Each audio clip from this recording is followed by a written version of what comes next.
Thank you very much, Chairman Dorgan. And I was in the chair from 1 to 3, and I asked my cousin Mark, who was behind me, to come 15 minutes early so I could make it to your committee. So thank you very much. Before I talk about why Larry Echohawk is so qualified for this position, I want to say a few quick words about how committed he is to this job. Larry is a law professor, and many of you know that's a pretty nice job.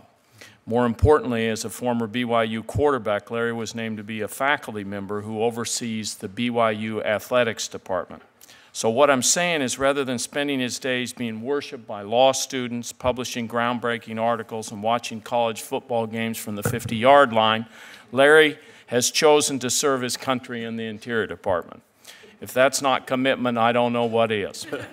We are very lucky that Larry is so committed to this position because I can think of nobody who is better suited for it. Larry's resume speaks for itself, but Larry is more than a very accomplished lawyer and public servant. He is a deep and innovative thinker. Larry grew up in Farmington, New Mexico, but I first got to know him when we were both elected state attorneys general in 1990. And at the time, Larry was the first Native American to be elected to a statewide constitutional office anywhere in the United States. And Larry's path-breaking did not stop there. Shortly after his election, he began to spread what at the time was a very new idea. Conflicts with tribes should not be settled in court.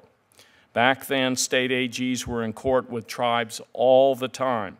Nobody won those cases because the bad blood on both sides turned any outcome into a defeat.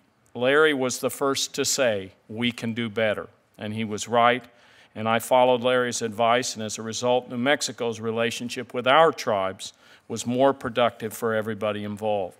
At BIA, we need somebody who can work with tribal governments and tribal members with an attitude of respect, and we need somebody who combines a deep knowledge of Indian issues with the compassion that comes from common experience and common culture.